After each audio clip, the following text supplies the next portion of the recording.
Puji Tuhan. Ya, Bapak Ibu Saudara yang dikasihi Tuhan, hari ini kita akan sama-sama belajar tentang tema ini ya. Yang slide yang pertama. Oke, yang pertama. Tadi, belum. Next. Nah, oke. Nah, kita lihat kita dikasih judul tentang menabur dalam daging atau menabur dalam roh. Di Galatia 6 ayat 7 sampai 8, kita nggak usah baca dulu di situ. Bapak Ibu Saudara, nanti kita akan baca di slide berikutnya. Ya, Bapak Ibu, sebentar ya, saya buka dulu ini saya. Ini dari depan agak sedikit. Oke, sebentar ya. Ya.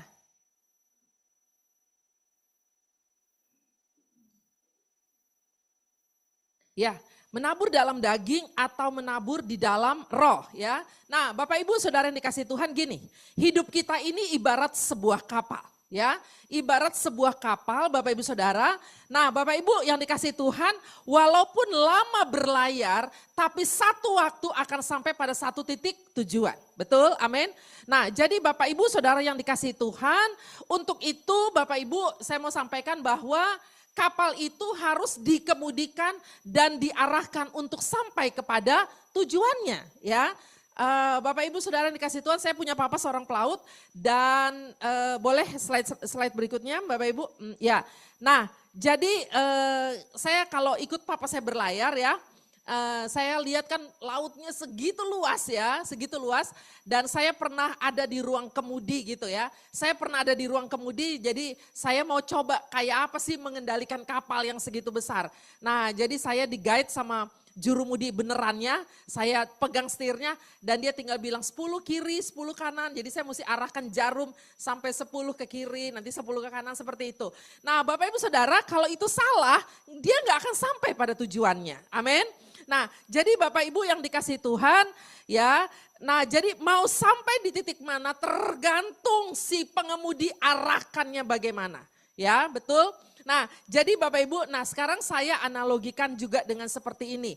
Nah kalau ada petani yang menabur benih di ladangnya, dia begitu telaten Bapak Ibu Saudara. Misalnya dia tabur benih jagung, dia begitu telaten sampai tunggu waktunya dan satu waktu ada panen yang melimpah.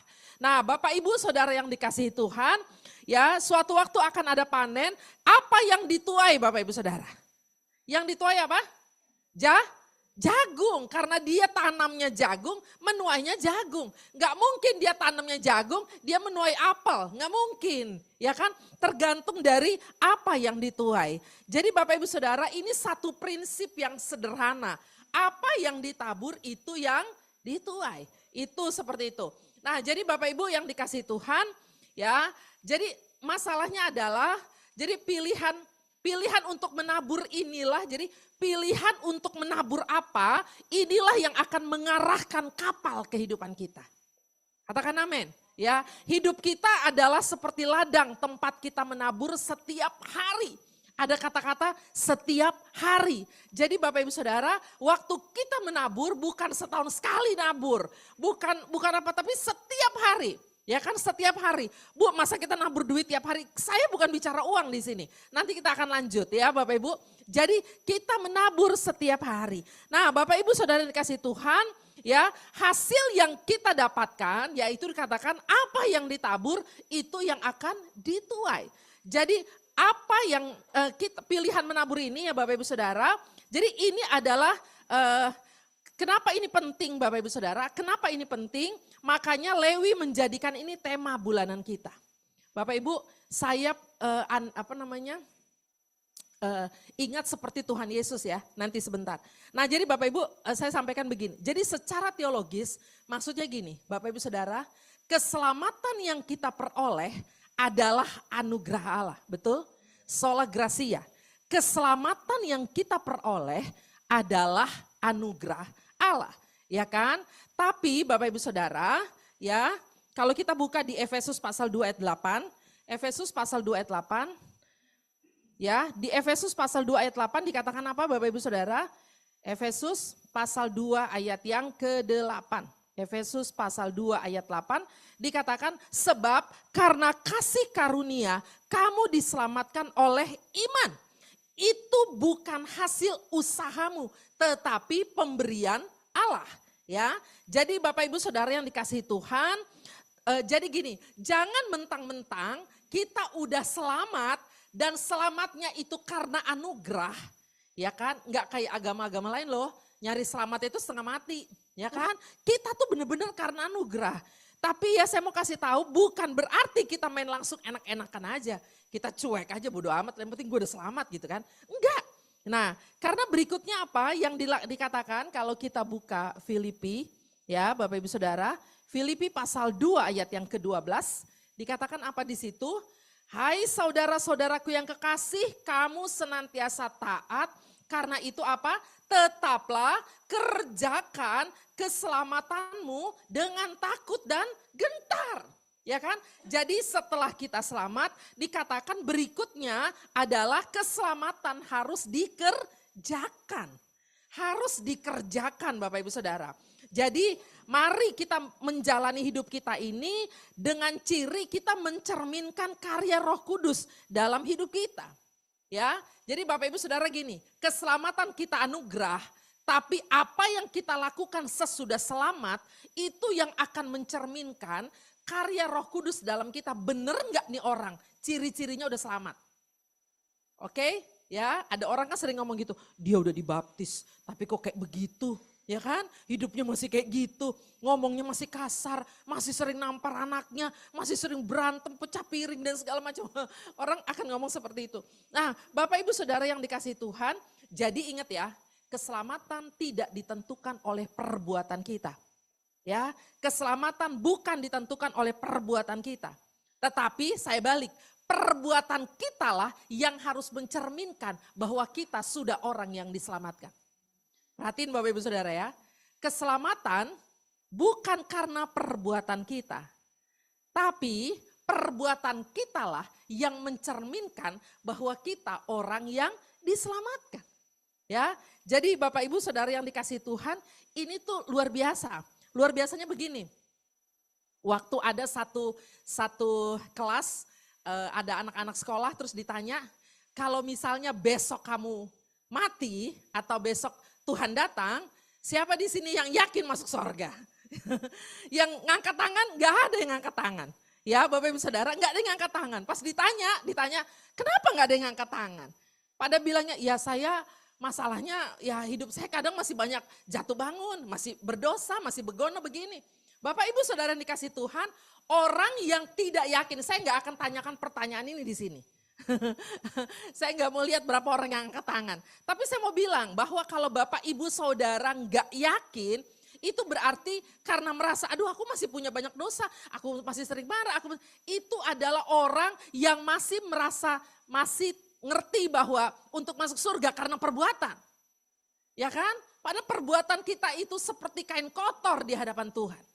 Kalau gitu Bu, hidup bisa enak-enak aja. Loh kan tadi saya udah bilang, keselamatan itu anugerah. Tapi perbuatan kitalah yang mencerminkan kalau kita adalah orang yang diselamatkan. Jadi sudah selamat tapi perbuatannya tidak mencerminkan itu, saudara bisa jawab sendiri, ini orang nanti kemana? Berarti keselamatannya itu dipertanyakan, ya betul, dipertanyakan. Nah, jadi Bapak Ibu Saudara yang dikasihi Tuhan, kita mesti lihat di sini ya. Jadi apa yang ditabur itu yang dituai, ya Bapak Ibu Saudara. Next slide berikutnya. Nah, oke, slide berikutnya. Nah, ini ada ayatnya. Ini ayat dasar daripada firman ini. Kita baca sama-sama ya. 1, 2, 3. Jangan sesat. Allah tidak membiarkan dirinya dipermainkan. Karena apa yang ditabur orang, itu juga yang akan dituainya. Sebab barang siapa menabur dalam dagingnya, ia akan menuai kebinasaan. Tetapi barang siapa menabur dalam roh, ia akan menuai hidup yang kekal. Katakan amin. Ya. Nah, jadi Bapak Ibu Saudara yang dikasihi Tuhan, ini dia.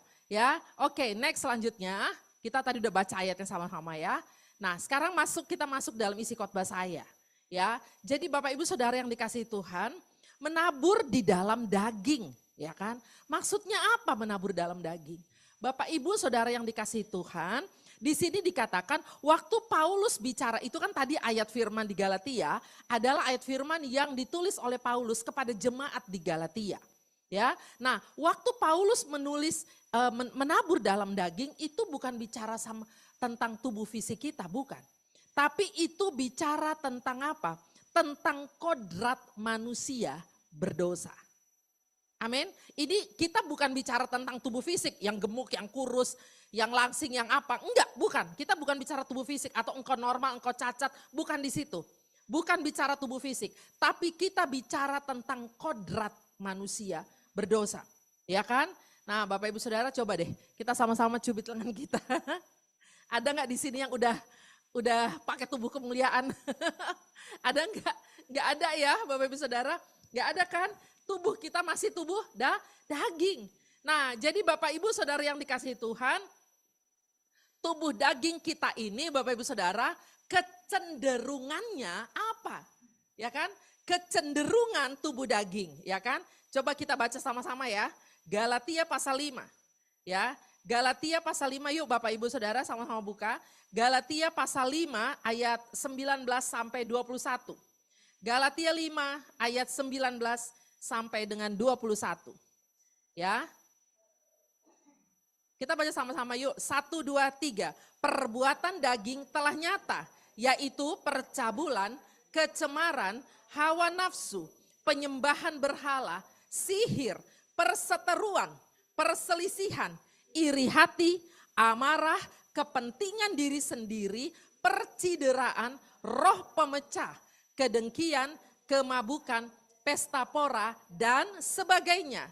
Terhadap semuanya itu kuperingatkan kamu seperti yang telah kubuat dahulu, bahwa barang siapa melakukan hal-hal yang demikian, ia tidak akan mendapat bagian dalam kerajaan Allah. Amin. Jadi Bapak Ibu Saudara yang dikasihi Tuhan, jadi menabur dalam daging itu intinya adalah kita lebih nurutin keinginan daging. Ya kan? Keinginan daging yang lebih diturutin. Bapak Ibu Saudara, kita perhatikan Tuhan Yesus ya, urut-urutannya begini. Tuhan Yesus waktu dia selesai dibaptis, ya kan? Dia selesai dibaptis, Bapak Ibu Saudara, apakah selesai dia dibaptis dia langsung kabur gitu melakukan mujizat? Enggak, ya kan? Selesai dia dibaptis, perkenanan Tuhan turun, baru apa yang dia lakukan? Dia pergi berdoa dan ngapain? Dia berpuasa 40 hari, ya kan? Dia berpuasa 40 hari dan dia masuk dalam pencobaan yang waktu itu iblis godain dia. Ya kan? Iblis bilang kalau engkau anak Allah ubah batu ini jadi roti. Kalau engkau anak Allah engkau jatuhkan dirimu. Begini-gini. Kalau engkau anak Allah ini akan kuberikan semuanya. Kalau engkau menyembah aku dan segala macam. Jadi Bapak Ibu Saudara ya yang Tuhan Yesus lakukan ya. Kenapa dia bisa kuat dengan godaan iblis itu? Bapak Ibu saya mau sampaikan begini. Dia saat itu adalah manusia 100%. Dia firman yang jadi manusia. Firman yang jadi manusia. Nah Bapak Ibu saya sampaikan begini. Apa yang membuat dia kuat dalam pencobaan itu? 40 hari lo gak makan, dikasih roti, ubah batu jadi roti, dibilangin iblis gitu. Ubah batu jadi roti. Emangnya dia gak lapar? Halo? Manusia loh, ya kan? Kenapa dia sanggup itu? Karena sebelumnya dia masuk dalam puasa 40 hari. Artinya apa? Dagingnya nggak dikasih makan. Betul? Dagingnya nggak dikasih makan, rohnya yang dikasih makan. Betul ya? Jadi makanya kita dibilang dalam Alkitab, berpuasa yang ku kehendaki adalah. Ya kan? Nah jadi Bapak Ibu Saudara yang dikasih Tuhan, berpuasa secara alkitabiah itu bukan berarti cuma masalah sekedar kita kurangin makan. Kalau hanya fokusnya di situ, itu namanya diet. Atau itu namanya kayak teman-teman saudara kita tuh yang lain. Ya kan? Puasa dari jam berapa sampai jam berapa, giliran jam 6 antri semua di tempat makanan yang terenak. Restoran yang terenak, karena apa? Dalam keadaan lapar udah mikir nih mau makan ini ya kan. Dagingnya udah nguasain. Karena apa? Sebelumnya kan lagi gak dikasih makan. Dagingnya udah nguasain, nanti gue makan ini. Karena lagi puasa. Nah belum lagi kalau lagi puasa karena lagi lapar, ada orang sedikit aja nyerempet mobil kita marahnya minta ampun. Karena apa? Lagi lapar. Nah Bapak Ibu Saudara yang dikasih Tuhan, berpuasa yang Tuhan bilang bukan sekedar kita nggak kasih makan daging, tapi Tuhan bilang kamu masuk dalam doa. Ya kan? Masuk dalam doa, masuk. Karena apa? Karena saat jasmani nggak dikasih makan, roh yang dikasih makan lebih banyak. Ya kan? Disuruh doa, disuruh baca firman. Itu sehingga apa? Sehingga roh yang akan menguasai jasmani. Sehingga pada saat dalam keadaan lapar, digoda, disuruh ubah batu jadi roti. Dia nggak gampang. Karena apa? Rohnya menguasai. Sehingga dia sanggup kalahkan itu. Sekali lagi, Yesus saat itu firman yang jadi manusia. Jadi Bapak Ibu Saudara, kuncinya di situ. Kecenderungan daging kita itu sudah pasti maunya masuk dalam dosa. Siapapun dia, mau gembala sebesar kayak Paniko pun, kecenderungan dagingnya adalah berbuat dosa. Termasuk saya yang di depan ini, apalagi saya. Aduh, ya kan masih banyak perlu terus belajar menghancurkan daging. Ya, nah jadi Bapak Ibu Saudara yang dikasihi Tuhan, itu seperti apa sih yang namanya nabur dalam daging? Bapak Ibu Saudara, itu biasanya orang-orang yang lebih mengutamakan kesenangan dunia daripada taat sama Tuhan. Ya kan? Ini ada kursi-kursi yang kosong. Pada kemana? Ya kan? Kalau lagi sakit masih mending. Kalau lagi pergi ke arah daging mau, nah itu yang gak enak. Betul kan? Lagi pergi ke arah yang dagingnya mau. Bapak Ibu Saudara yang dikasih Tuhan. Nah di jemaat kami itu banyak yang begitu. Kemarin minggu yang lalu baru kita bikin penghiburan. Ya suami istri yang orang tuanya baru meninggal. Di kampung, sesudah itu kita bikin penghiburan. Suaminya datang saat kita bikin penghiburan itu datang. Karena nanti mau terima uang diakonia. Tapi gak pernah ke gereja. Kalimat pertama yang saya langsung sampaikan ke dia, ketemu pertama saya bilang, aduh selamat ya turut berduka cita. Tapi langsung saya bilang, jangan cuma datang hari ini doang dong. Minggu besok datang ya saya tunggu. Datang saudara? Kagak tuh. Enggak. Enggak. Banyak banget alasannya. Ya kan banyak sekali alasannya. Bapak Ibu Saudara yang dikasihi Tuhan, kenapa daging itu lebih suka di luar daripada di gereja? Karena biasanya, bukan biasanya, memang iya. Di gereja itu firman yang disampaikan selalu akan ada larangan-larangan terhadap daging. Makanya daging itu akan ngajak kita keluar aja dari gereja. Karena gak suka. Ya kan, karena gak suka. Anak-anak muda mungkin telinganya nggak biasa kalau dengar lagu rohani terus gitu ya. Ya sekali-sekali lah Bu lagu-lagu dunia apalagi yang bisa godek-godek gitu ya. Itu karena apa? Kupingnya nggak biasa. Tapi kalau justru udah biasa denger dan bukan biasa. Maksudnya Roh Kudus sudah menguasai kita dan menguasai seluruh organ tubuh kita. Itu yang akan bisa membuat kita tuh justru kalau udah denger yang berbeda malah aneh. Ya nanti kita lihat. Nah masih hidup menurut daging.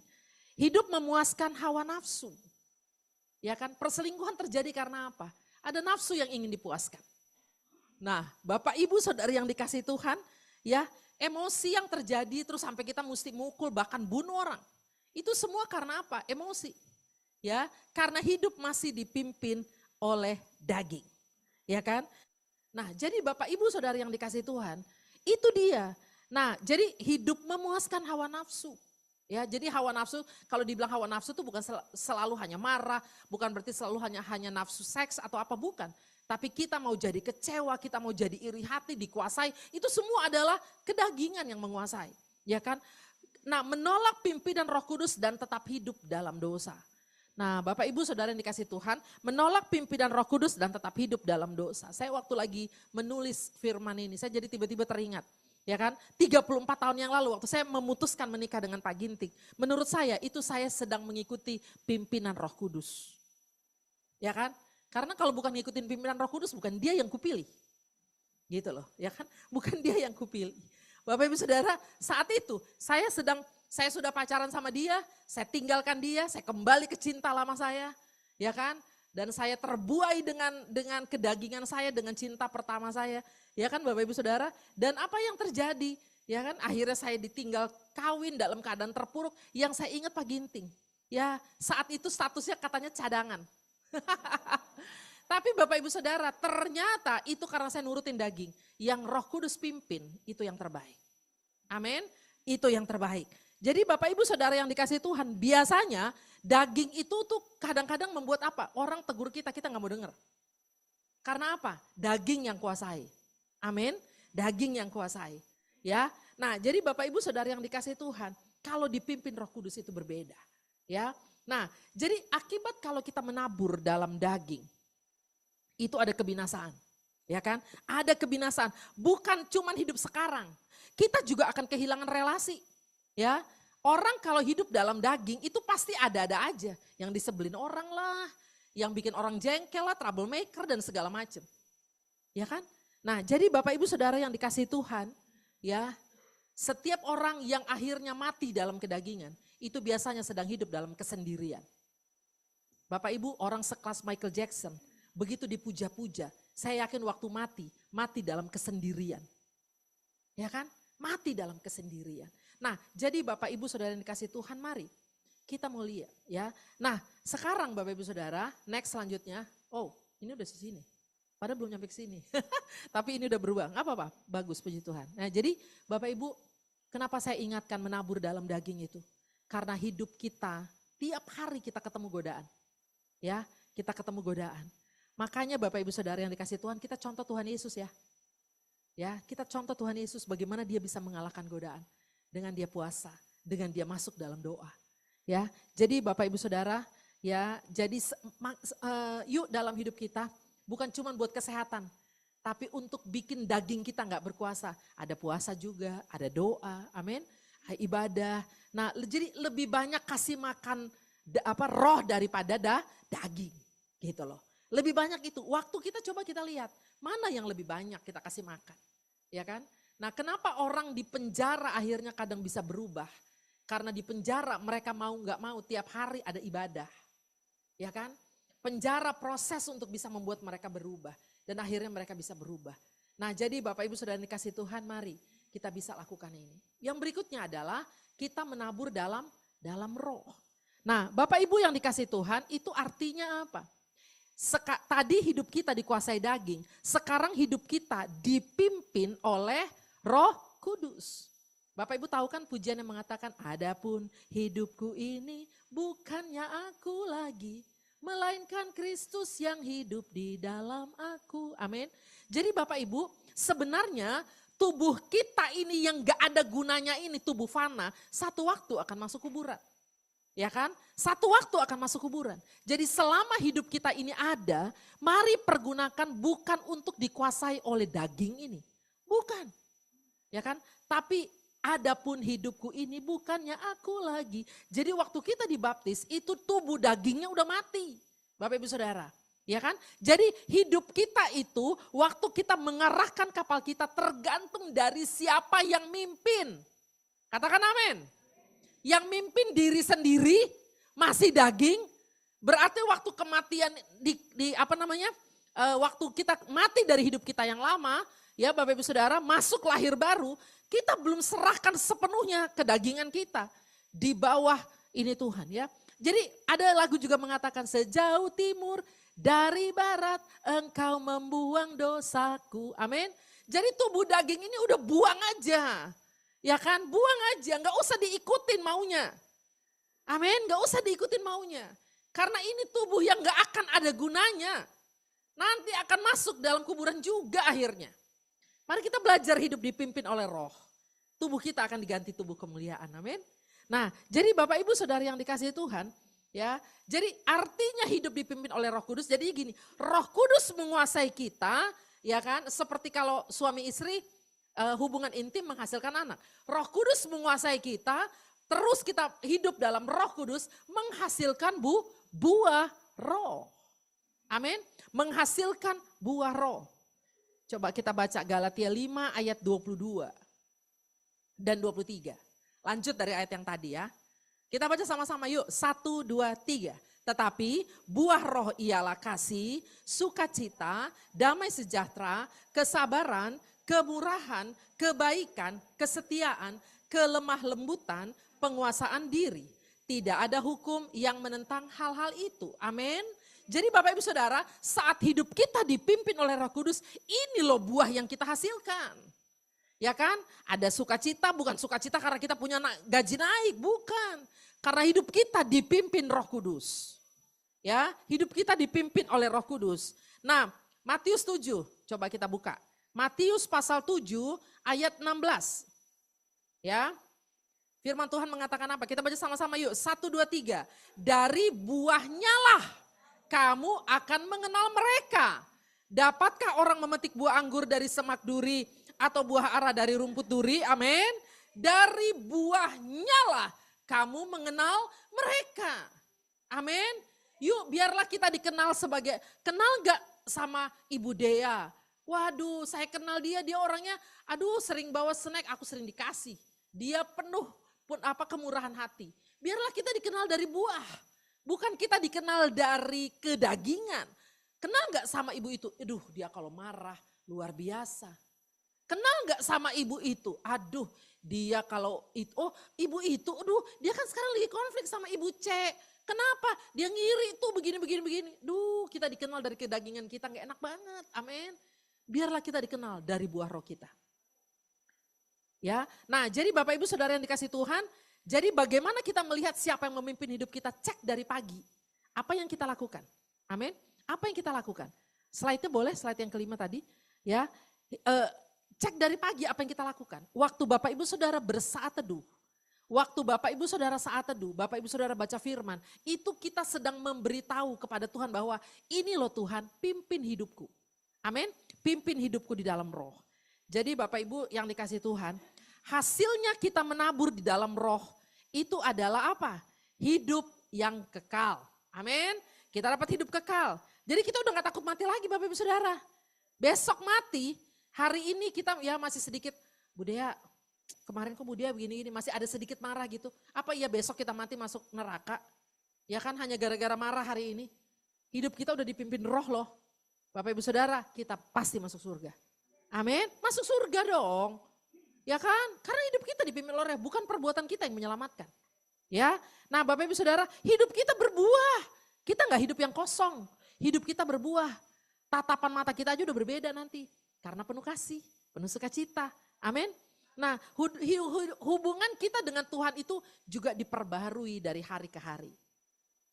Ya, Bapak Ibu Saudara, hubungan kita dengan Tuhan, hubungan suami istri aja. Kalau gak diperbaharui, itu bisa aja lama-lama hambar.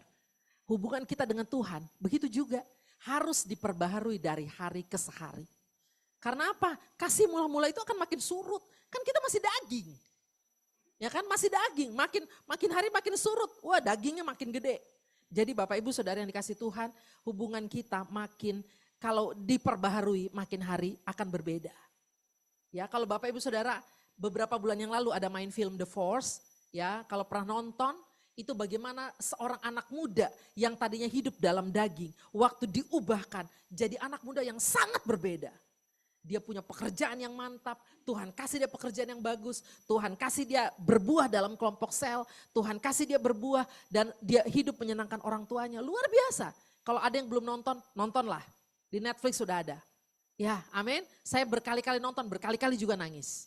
Ya, jadi Bapak Ibu Saudara yang dikasih Tuhan itu dia. Nah, apalagi perubahan nih sekarang yang kemarin baru main The Last Supper. Ya kan? Satu film yang diputar yang menampilkan kehidupan Simon Petrus. Bapak Ibu Saudara lihat di situ Simon Petrus yang tadinya menyangkal berubah. Simon Petrus yang tadinya begitu ketakutan, waktu kedagingan menguasai dia takut, dia menyangkal. Sesudah itu apa? Waktu Tuhan bilang engkau bangkit, ya kan? Kasihi jiwa-jiwa, dia berubah dan dia berkhotbah di depan ribuan orang. Yang belum nonton juga nontonlah. Sudah ada linknya di mana-mana, bisa nonton di rumah. Ya, jadi Bapak Ibu Saudara, orang yang dipimpin oleh daging dan dipimpin oleh roh, pasti ada perubahan. Amin, pasti ada perubahan. Jadi Bapak Ibu Saudara, kalau saya mau perbandingkan, hidup dalam daging itu menuruti hawa nafsu, kalau hidup dalam roh menuruti pimpinan Roh Kudus. Ya, kalau hidup dalam daging hasilnya binasa, kalau dalam roh ya kan hidupnya diperbaharui. Kalau di sini hidupnya kosong, di sini hidupnya berbuah. Amin. Nah, jadi Bapak Ibu Saudara yang dikasihi Tuhan, mari ya kan kita mau lihat di sini. Nah, next selanjutnya, berikutnya, slide selanjutnya. Nah, Bagaimana kita mau berkomitmen untuk ini? Saya udah kasih tahu tadi perbandingannya. Bagaimana kita mau berkomitmen untuk ini? Ya. Nah, step yang pertama adalah kita bertobat yuk dari benih kedagingan. Amin. Bertobat tiap hari. Ya kan? Saya pun yang berdiri di sini belum tentu 2 hari kemudian saya masih benar. Makanya harus bertobat setiap hari. Setiap hari. Ya kan? Step number 2, komitmen untuk menabur dalam roh setiap hari. Mari kita tabur dalam roh, yaitu hidup dipimpin oleh Roh Kudus. Tapi sebelumnya kita evaluasi dulu, apa sih yang sedang kita tabur? Amin. Apa yang sedang kita tabur saat ini? Apakah aku hidup dalam daging atau aku hidup di dalam roh? Nah, jadi Bapak Ibu Saudara yang dikasih Tuhan, ya, kenapa kita lihat aja tadi dari kehidupan Tuhan Yesus ya, itu luar biasa. Nah, Bapak Ibu Saudara, saya akan tutup khotbah saya dengan satu video. Ya, dengan satu video. Udah ada kan, Dek, videonya ya? Oke. Kita lihat dulu sama-sama sebentar ya. Ini video yang apa ya, sederhana, tapi nggak tahu saya diberkati dengan video ini. Kita lihat dulu yuk.